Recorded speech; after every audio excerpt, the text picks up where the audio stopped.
Здравствуйте! Рада приветствовать вас в проекте «Онлайн-среда». Меня зовут Катерина Сергеева, и сегодня мы расскажем вам актуальные новости России и нашей республики, а также обсудим интересные события и ответим на ваши вопросы. Оставайтесь с нами, будет интересно.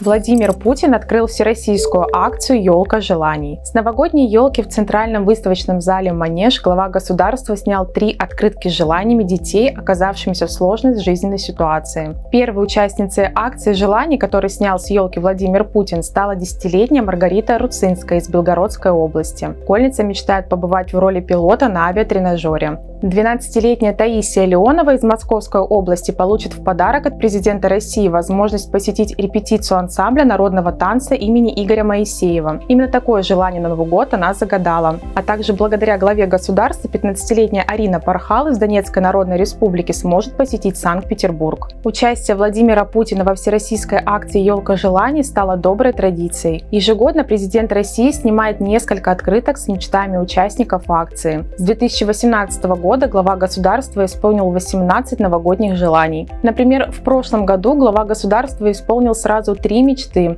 Кристина Син из Южно-Сахалинска вместе с семьей получила в подарок поездку на озеро Байкал. Ксения Мазнева из Санкт-Петербурга попробовала себя в роли ведущей новостей, а Никита Мирошниченко из Костромы посетил Эрмитаж. Возможность подать заявку с новогодним желанием доступна мечтателям до 20 декабря на сайте акции елкажеланий.рф, а начиная с 6 декабря каждый желающий может присоединиться к акции в качестве исполнителя детской мечты. Участие в «Елке желаний» – это возможность совершить чудо для ребенка, оказавшегося в трудной жизненной ситуации.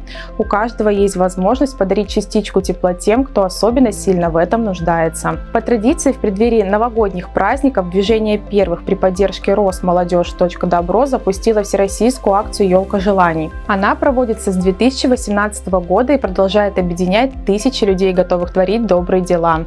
За 6 лет было исполнено более 210 тысяч новогодних желаний детей из 89 регионов страны.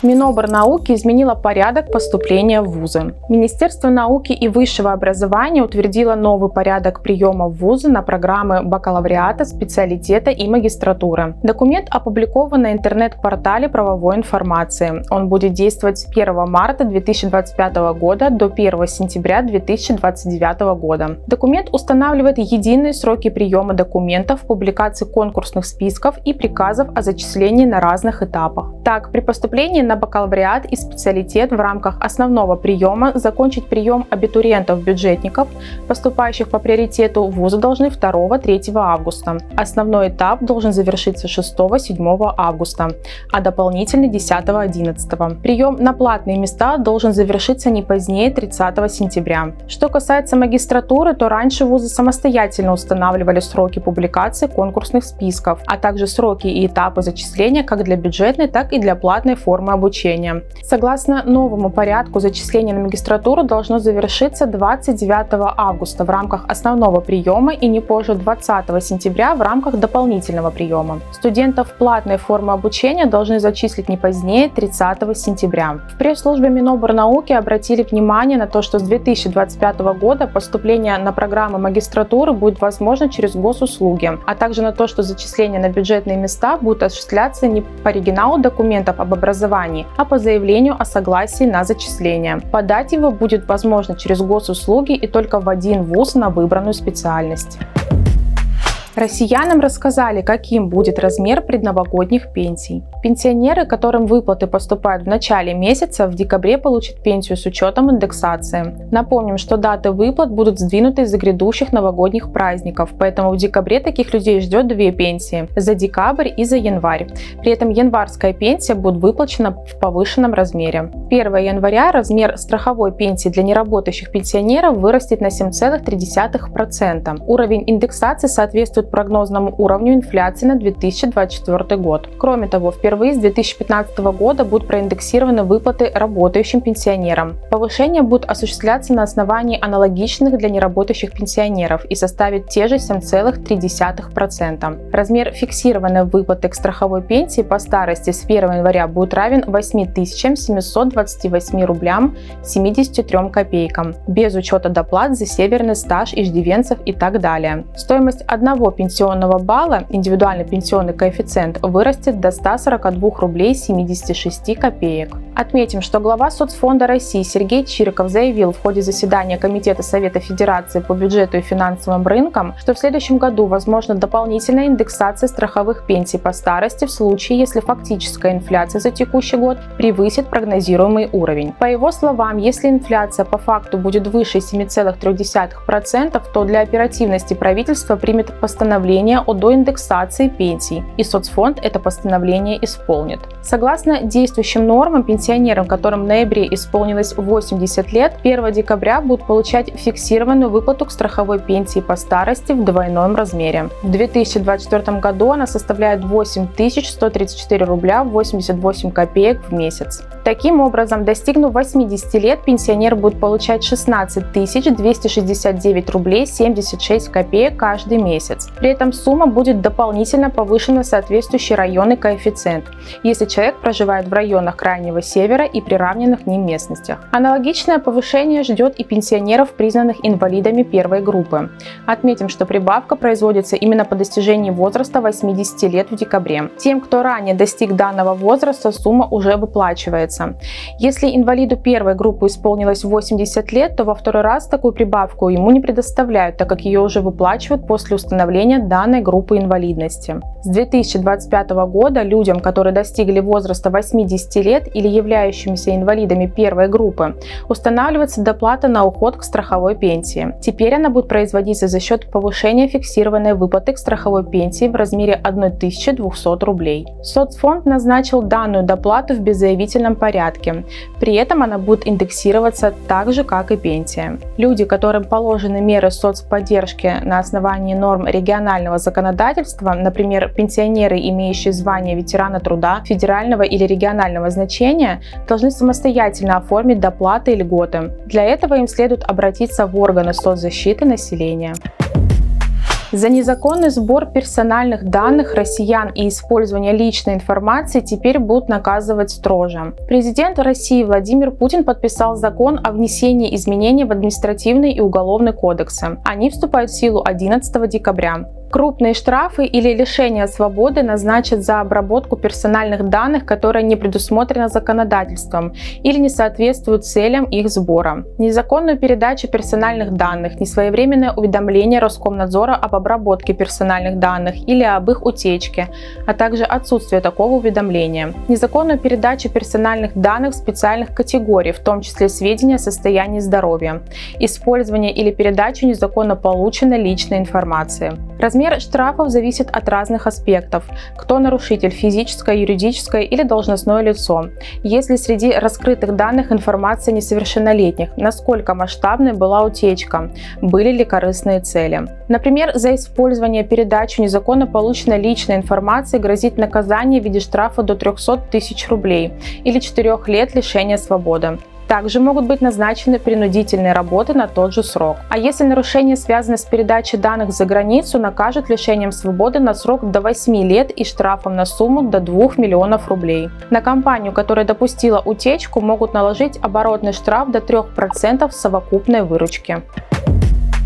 Владимир Путин поручил Кабинету министров с 2025 года начать программу «Земский тренер». Эта программа предусматривает привлечение квалифицированных тренеров-преподавателей, инструкторов-методистов, инструкторов по спорту и по адаптивной физической культуре к работе в сельской местности и малых городах. Кроме того, правительство должно принять меры для увеличения доли отечественной спортивной продукции в общем объеме закупок для обеспечения государственных и муниципальных нужд.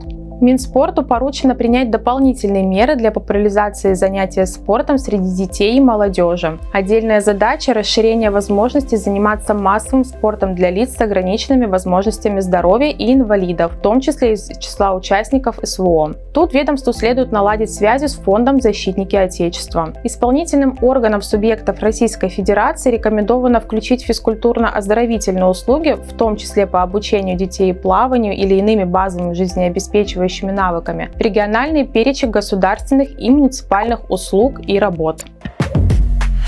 Новая российская онковакцина показала эффективность на доклинических испытаниях. После применения препарата меланомы и метастазы исчезают. В центре имени Гамалеи сообщили, что новая российская онковакцина на этапе доклинических испытаний показала свою эффективность. После применения препарата меланомы и метастазы исчезают. Об этом рассказал директор центра Александр Гинзбург. В доклинике мы видим, что опухоль меланома просто рассасывается, исчезает, причем не только сама опухоль, но исчезает даже метастазирование. По словам Гинзбурга, вакцина может быть эффективна даже для пациентов с 4-й стадией рака. В дальнейшем ученые планируют изучить, как препарат воздействует на другие виды рака, включая рак легких, почек и поджелудочной железы. Для проведения исследования будут привлечены онкологические институты. Разработка вакцины будет индивидуальной для каждого пациента. При этом в процессе будут использовать технологии искусственного интеллекта. Ранее Александр Гинзбург сообщил, что сотрудники Казанского института фундаментальной медицины и биологии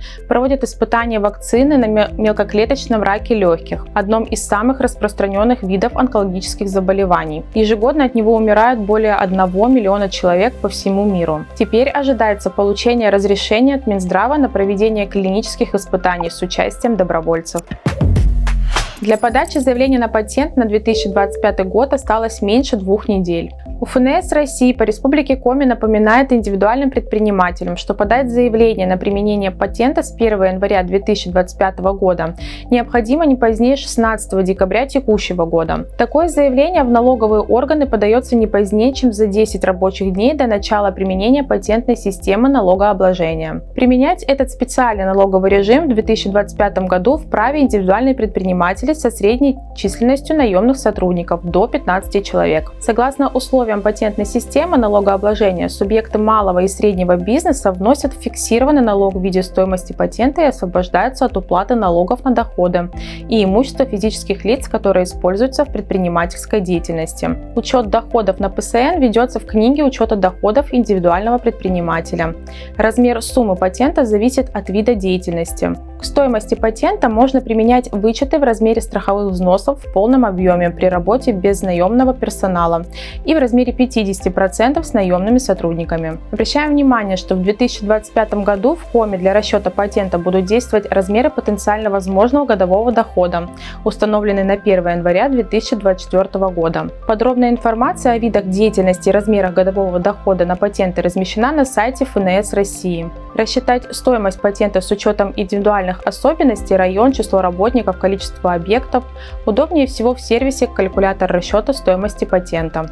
Заявление на получение патента можно подать в электронной форме через личный кабинет с электронной подписью индивидуального предпринимателя, направить почтой с описью вложения, предоставить в налоговый орган или через МФЦ. Пользователи личного кабинета ИП могут скачать патент в электронном виде в любое удобное время в разделе «Профиль. Мои системы налогообложения ПСН». Более подробную информацию о порядке и условиях применения ПСН можно найти на сайте ФНС России в рубрике «Патентная система налогообложения».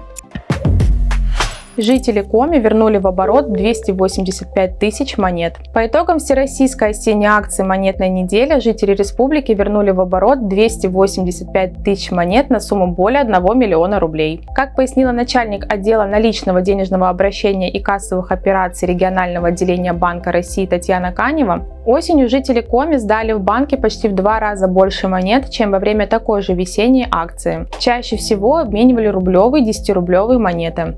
Во время акции люди могли обменять монеты на банкноты без комиссии или зачислить средства на счет. Некоторые банки поощряли участников акции обменом мелочи на памятные монеты. Обменять монеты на банкноты можно не только во время монетной недели, но и перед тем, как нести деньги, стоит уточнить в банке условия обмена.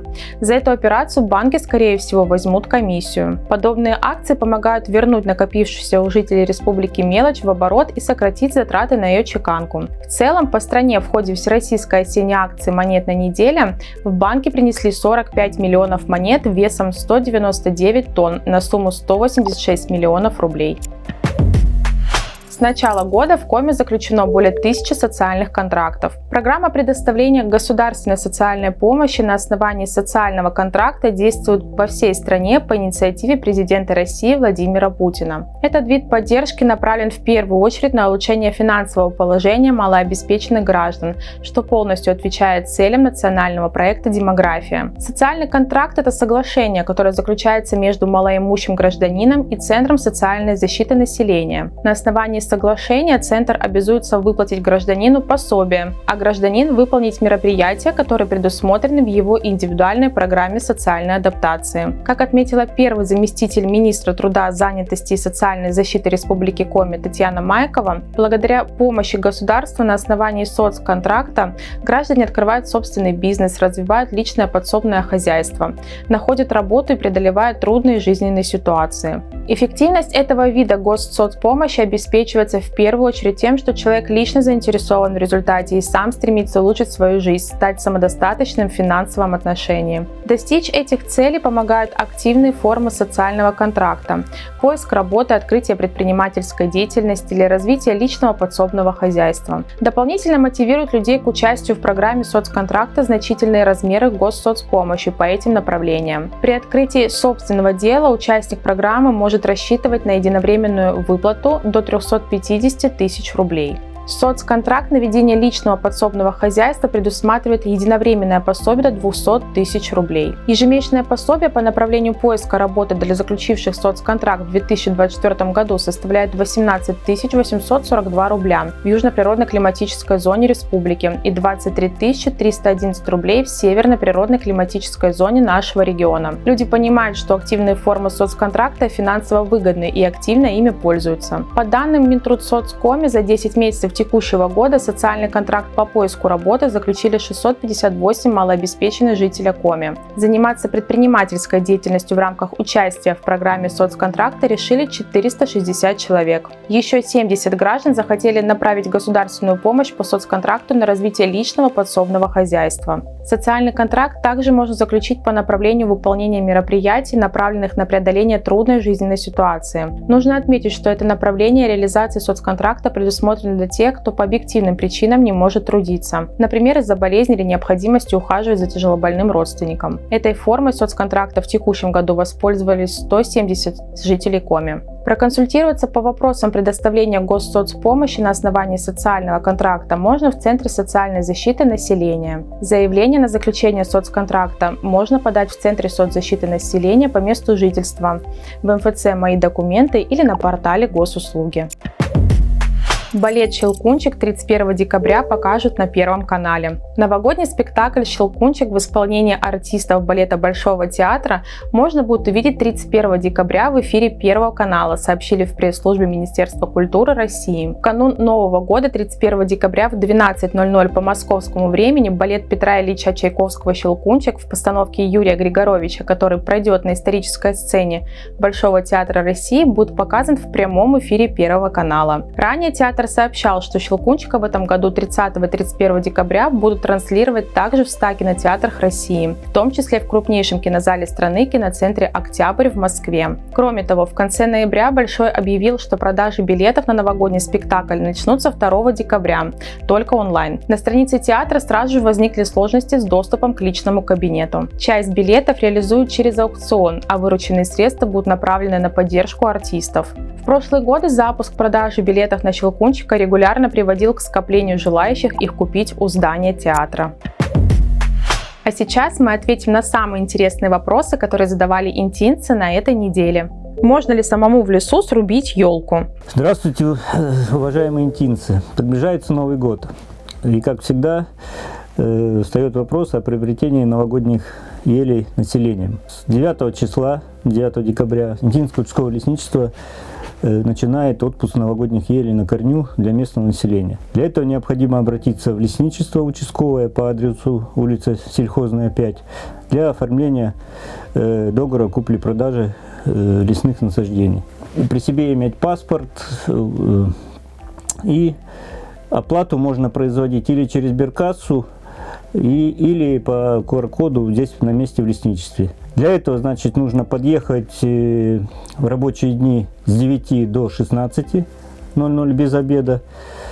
Выбрать размер новогодней ели, который вам необходимо, оплатить тут на месте или через сберкассу и оформить договор купли-продажи. 5 категорий по высоте от 46 рублей, самая маленькая ель, самая большая свыше 4 метров, 230 рублей там, с копейками. Места заготовки у нас определены, они в принципе каждый год одни и те же, потому что у нас город закрытый, как бы 3 основных дороги, направления у нас есть. Это за западный на Водовод дорога, в сторону 35-го, если зимник есть, до Кассиом можно доехать, когда переправа есть, и от станции в сторону гор тоже все дорогу эту знают. Если у кого есть снегоходы, значит там другие направления, заготовка на снегоходах. Также линия ЛЭП, Инта Воркута, Инта Печора, по ней там деревья подрастают каждый год, их со временем все равно надо выпиливать, чтобы не мешало. А насчет лапника, значит, ну, конечно, так нельзя, что взял топор и елку обтесал с вершины до низу и лапник забрал. Там веточку сломал, там 2-3, это не запрещается. На это оформлять документы не надо на лапник. За незаконную порубку ели материальная ответственность там в пределах 2500 за ель, административная для населения от 3000 до 4000, ну, уголовная не... Будем надеяться, что до этого не дойдет. Также у нас будет организовано патрулирование, поэтому, чтобы не портить настроение предновогоднее никому, приглашаем оформить договор купли-продажи и спокойно вырубить новогоднюю ель. Как улучшить жилищные условия в многодетной семье и что включает в себя улучшение жилищных условий? Улучшить жилищные условия многодетным семьям можно путем получения жилого помещения по договору социального найма, либо получения социальной выплаты для строительства или приобретения жилья. Получить жилое помещение по договору социального найма могут многодетные семьи, признанные малоимущей семьей органом местного самоуправления и нуждающиеся в улучшении жилищных условий. Для получения социальной выплаты на строительство или приобретение жилья статус малоимущей семьи не требуется. Но такие семьи должны быть признаны нуждающими в улучшении жилищных условий. Одним из условий признания нуждающимся является необеспеченные жилым помещением на условиях договора социального найма или собственности, либо обеспеченные такими жилыми помещениями общей площадью на каждого члена семьи менее учетной нормы, которая сегодня составляет на территории города НТ 11 квадратных метров и менее.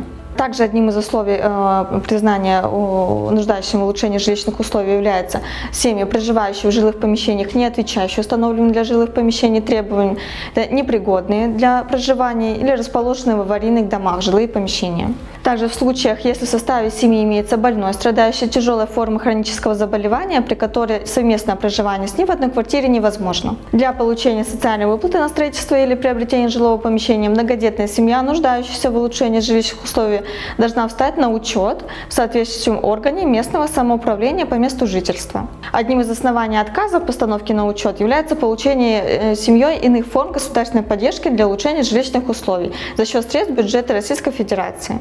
Также многодетные семьи, нуждающиеся в улучшении жилищных условий, могут воспользоваться такой мерой государственной поддержки, как получение земельного участка в собственность бесплатно для индивидуального жилищного строительства или ведения личного подсобного хозяйства с возможностью возведения жилого дома. Многодетным семьям, принятым на учет в качестве нуждающихся, имеющих право на предоставление земельных участков в собственность бесплатно, с их письменного согласия предоставляется иная мера социальной поддержки по обеспечению жилыми помещениями. Это единовременная денежная выплата взамен предоставления земельного участка. По вопросам улучшения жилищных условий получения мер государственной поддержки гражданам, нуждающимся в улучшении жилищных условий, могут обратиться в отдел по предоставлению жилищных субсидий, учету и распределению жилья в администрации муниципального округа Инта, кабинет 108.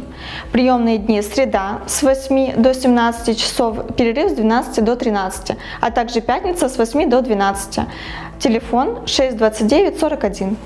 Завершилось ли благоустройство площади Ленина в рамках программы формирования комфортной городской среды? У нас в этом году в рамках формирования комфортной городской среды работы завершены на сегодняшний день, приняты по факту выполненных работ, то есть приняты не в полном объеме. У подрядчика не приняты, так скажем, благоустройство поребриков, вот то, что сделано было у нас металлоконструкциями, были сделаны с нарушениями, соответственно, технадзор их не принял. Что с ними делать дальше, вот будем думать, наверное, уже в следующем году. Работы оплачены и фактически выполнены, которые сделаны, ну, так скажем, без нарушения. Это укладка тротуарной плитки у нас и по пешеходным дорожкам, и по самой территории вокруг памятника. Работы у нас общий контракт был на более 13 миллионов, а вот принята работа на 10 миллионов 470 тысяч рублей. Также у нас в этом году в рамках комфортной городской среды был благоустроен двор Куратова, 41. Работы там выполнены в полном объеме и оплачены в полном объеме. На следующий год у нас планы на 2025 год по голосованию. У нас прошла территория возле Куратова 50А, это бывшее здание детского мира, где ныне находится магазин «Магнит» и ДНС.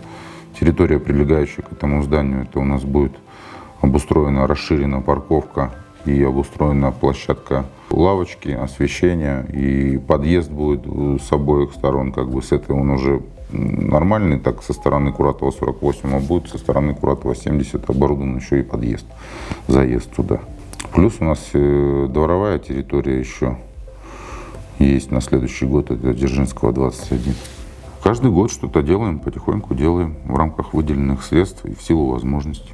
Здравствуйте! Подскажите, пожалуйста, когда планируется строительство современного ледового дворца в городе Инта? Во всех городах Республики Коми уже имеются современные ледовые дворцы спорта, и только в Инте до сих пор люди проводят время в крытом здании ангарного типа. Огромная просьба посодействовать строительству ледового дворца. Здравствуйте! В Инте не планируется строительство нового ледового дворца. Корт в спортивной школе Интинская функционирует. Для комфортного времяпрепровождения была оборудована приточно-вытяжная вентиляционная система. Также корт ежегодно в летнее время подготавливают к учебному сезону, проводят косметические работы, устраняют все недочеты.